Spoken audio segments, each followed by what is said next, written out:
Okay, welcome back to another version of Online EL164. This is the Chapter 15, Part 3, Timers Continued. We're going to be talking the previous section. We're getting into all the nuts and bolts of timers using the 500. A lot of review of the 500 version. This actually is the 5000 version of it, and a little more brief, but gets you some more details on how that 5000 works. Let's get right into it here. ControlLogix controllers, of course, 32-bit controllers. They still has the three words: the control word, the timer, the accumulated value, and the preset value. They do not have a base. They're always set to millisecond. The timer predefined structure. Okay, again, timer, preset, accumulated, all three of those components are 32-bit words. Again, like we learned previously, they basically are the timer on is a delay of on output. So you'll see the input turn on. After that input has been on for some period of time, it turns on the done bit or the output, and allows you to acknowledge or delay a response. Where something like this is really handy is when, like, say you have a pick and place unit. That pick and place comes down to pick up a part, and instead of grabbing it right away, you put a time delay in there so it comes down, rests, takes all the vibration, all the motion out of the pick and place. It closes the grippers at that very moment when it after the time delay, it closes the grippers, and then another time delay you can start raising it. What that does is takes a lot of the shock and vibration out of the system, so it doesn't drop the part or miss load or anything like that. So it's a pretty good practice to throw some timers and stuff in something like that. So again, here's that data type. So we're looking at the name and description of it, and then the preset word is 32-bit word. The accumulated word is a 32-bit word, and then the control word has the following bits: enabled, timer timing, done bit. That's a 32-bit word, only using 3 of the bits of those 32. So here's the timer parameters again. So tag name. So again, here they happen to just call this one pump timer. Preset, the number of time increments. The base, as I mentioned before, is always in milliseconds, so that does not change. 1 millisecond would be 0.001 second. By the way, remember when you're using millisecond. Take a few seconds here. It's always 3 to the left, so it's 1, 2, 3. So it would be 0.001 milliseconds. Accumulator, again, that's the accumulated value of the timer. So that's going again to be in milliseconds. So if you are saying you want 5 seconds, for instance, you have to put in what? 500 to get 5 seconds. The enable bit, this is the same as the 500. The enable bit turns on when the timer instruction is enabled. That means that input in front of the timer block is on. The timer timing bit works the same as the 500. Again, as that accumulator is changing, that timer bit is true, coming on, turning off when the timer reaches the preset value. Accumulated value equals the preset value. At that point, the timer timing bit turns off. The done bit turns on at that very same moment when the when the accumulated value equals the preset value. The timer on is the TON, timer on delay timer. It is found here under timer counter, and it is designated as TON. Excuse me. As you can see here, there's no T4, there's no defined address location for this timer. It is a predefined or a user-defined tag. So in this particular case, they called it solenoid delay. The preset for this, they set it to 3,000. So if you know that it's 3,000 milliseconds, that would be how many seconds? 3 milliseconds. So accumulated value is going to be 0 until the timer starts counting.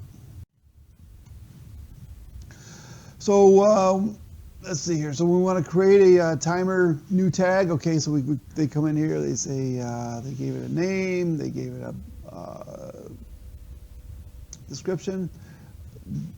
Tag name always is going to be under the base. The key to a timer though is you got to make sure you select the data type timer. If you put double integer, anything besides timer in this thing, and data type, it is not going to be used as a timer. So you can call this, you can come up here and say call this timer, but you put double integer here. You go to put this address in this timer, it's going to give you an error in your program saying, hey, this is an invalid tag. So until you've selected timer, it will not associate this address as a timer. So it's got to be data type timer. Here's a simulation of this stuff. So we got a timer on. They're going in here. They're going to put a tag, new tag. Call this. What am I going to call this thing here? Okay, so they're going to do the simulation as the previous.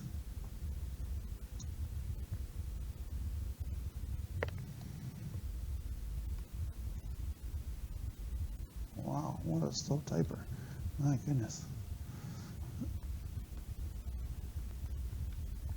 Might be a good time for a bathroom break.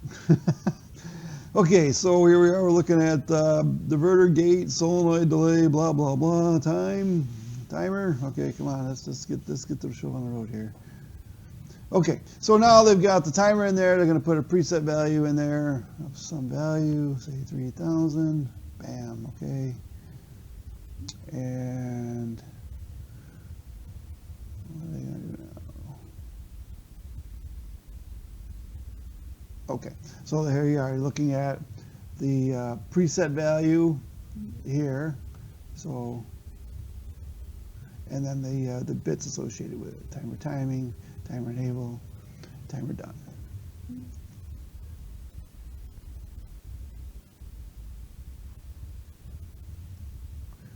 I guess that was our goal there.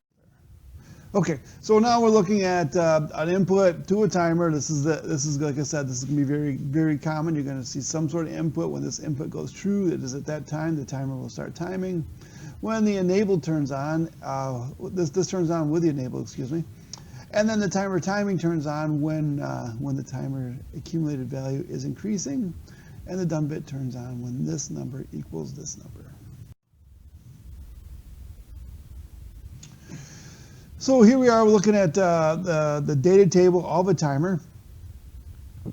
So we've got the timer, the preset is a 32-bit word. The accumulator is again a 32-bit word. And the control word is 32 bits, but it's 3 individual bits that we're using out of that word. So it's enable bit, timer timing bit, and done bit. Noting that those are Boolean, this is a double integer.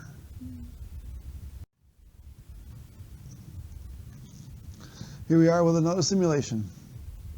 So here they're going to set a timer value of some ridiculous number again. So here we are where we see timer timing on, we see the timer enable on. When we reach the timer done bit, what happens? The timer timing turns off and the done bit turns on. You release the input and the accumulated value goes back to 0, just like we saw before. Okay, so here we're looking at another application where we're actually doing a seal-in type circuit. So when we're using the EN, noticing that that seal-in comes in. As soon as I press this button, the EN's going to come on and keep this timer timing. Kind of a good solution, works pretty well. I've done the same thing on a couple different applications where I needed to make sure once I started timing, I hold that timer timing until it is done. And when the done takes place, that gate comes see if we got a simulation of that. Okay, so here they're kind of breaking into the how this simulation or this application would work. So when we the target causes closure of the solenoid, so here they're looking at some sort of diverter type solution. When the device comes into play, we delay for some period of time before we flip the gate.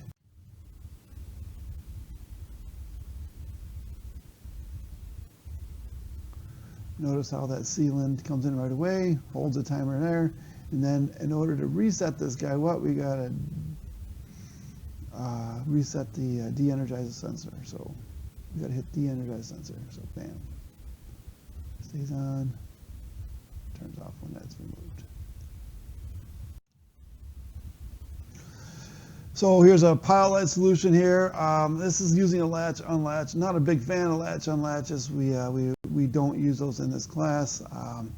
It's something that industry-wide is accepted in some areas, but in every application that I've ever used them, it was not acceptable. We ended up going through and having to remove all of them. It was usually a machine builder or something of that nature likes to use that kind of thing just because it's easier for them to program it maybe, but very difficult to troubleshoot.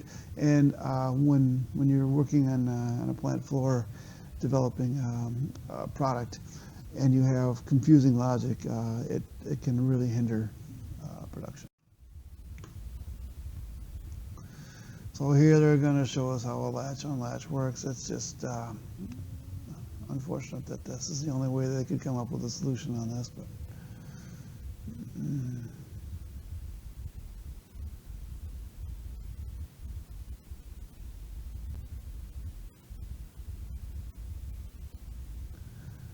so that's as soon as that done bit triggers, it hits the reset of the timer and it unlatches this guy here.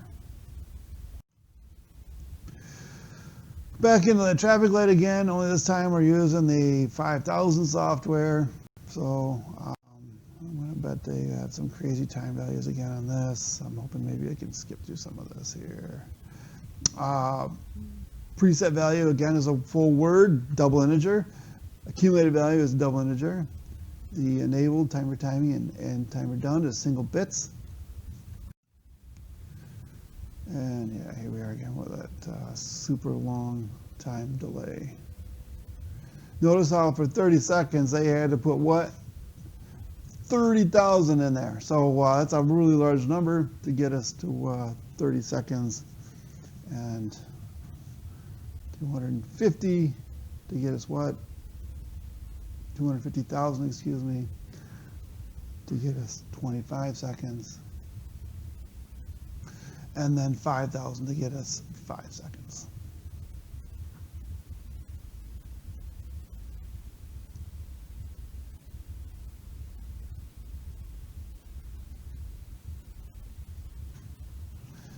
I'll let this thing time out. I don't know if I switch screens how it responds.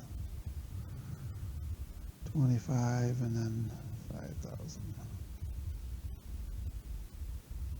I'm done. So there we go, back to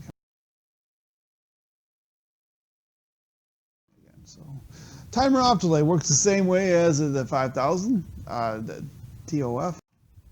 Here in this case, when the input goes true, when that input goes true, that done bit turns on immediately. And then when the input goes off, the done bit stays on until the timer is done timing. So when the accumulated value reaches the preset value, at that very moment the output of the done bit turns off. This is a commonly confused circuit. A lot of people expect that done bit to turn on after the time is complete. It turns on as soon as you turn on the timer value, and it turns off after the time is done. So keep that in mind. This is a very common mistake that I've had a lot of students struggle with. So here we are looking at the another tag name, sample timer off, and then again the preset accumulated value, just like the timer ons, 32-bit word, 32-bit word, individual bits, enable, timer timing, and timer done. So here they're going to give us an example of timer button. So you press the button, and you can see the pilot light turn on here. So they're just showing us all the tags that are available to us, I guess. And here is the sample of this logic. So as you can see, that done bit turned on immediately. As soon as they released this button, that's when that timer started. That done bit started timing. So it's timing along, staying on, blah blah blah, stays on until it reaches 20 seconds here. At that very moment, it will turn off, just like so.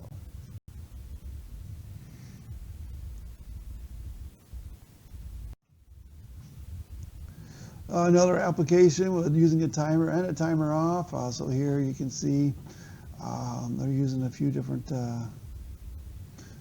timer heat. So using the timer timing to turn on the horn, timer done to turn on the contactor, and then the cooling done. So as soon as the reaches the value of this value, it is at that point the fan motor will turn off.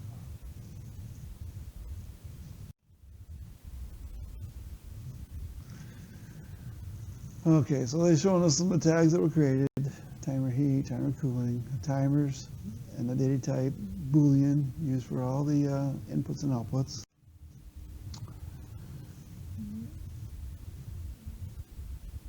So here we are, telling it to 10,000 again. They couldn't do 5,000 or something half that. So we're at we reached 10,000 now. Now we're going to run the fan motor to start cooling it off. So let's see here. There it goes. Okay, they had to turn the oven off, and then we start the cooling process. So as soon as we turn the cooling process off, and then you gotta wait another 30,000 to get that.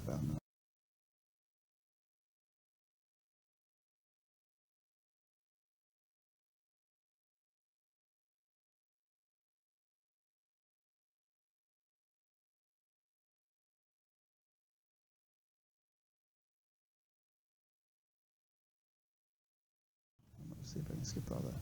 Retentive timer. Okay, like the 500, it works the same way. We have the reset is the biggest difference for the retentive timer versus the timer on, timer off. Retentive timer basically holds that location, holds that information in the accumulator until you press the reset. That's the biggest difference. So it's what they call retentive. So it holds that information. So when you think of retentive, think of it retains that information in the accumulator, okay? That's what retentive means. It just holds that information.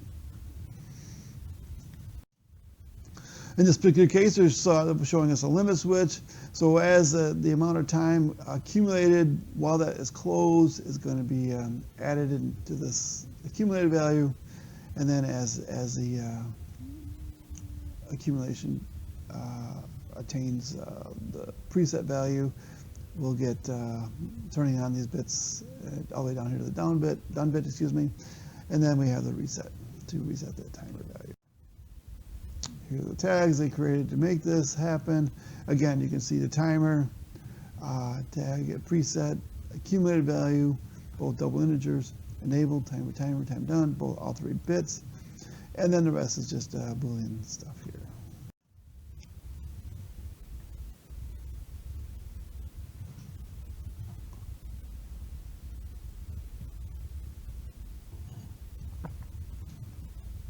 So as you can see, every time they close that limit switch, timer just times for a little bit and then stops timing. It's 12,000, the done bit turns on, and it's going to just sit there and hold it there until we hit the reset. At that point, it starts over again and resets the timer. So pretty sweet little operation. comes to 12,000. Done bit turns on. Hold it there until you hit what? The reset button.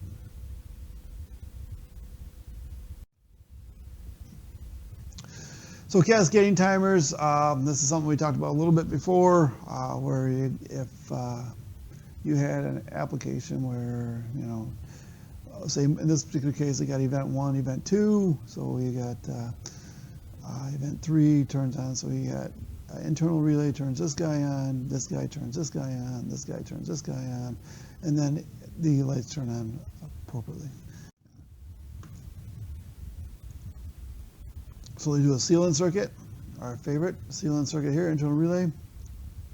Comes on, counts to 3,000, brings this guy down to 10,000, which is crazy. I don't know why they got to go such crazy numbers on this stuff. But so now event 2 is going to take place here in a second, and then event 3 takes place, and as you can see, the lights turn on it as needed there. It is at that point when they hit the stop button that they reset it, and then they could hit the start again to start it over again. Flasher circuit, we talked about this before. In this particular case, they actually incorporated a switch in the flasher circuit. Typically, that's not done. Usually, you just use the two contacts. So this timer associated with this the contact, and this timer associated with that one. Usually, they're called flashers, not reciprocating, time reciprocation. I don't know what that's all about, but typically, when you're setting something like this, they always call it a flasher. So just keep that in mind.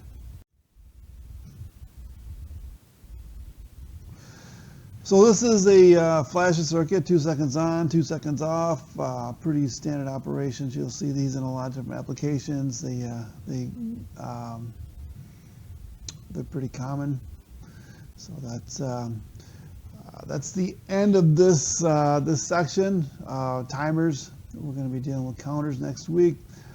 So if we'll be discussing counters next week, and expect to see the lab on timers, and that ought to wrap it up. You guys have a wonderful afternoon, and we'll talk to you later. Bye-bye now.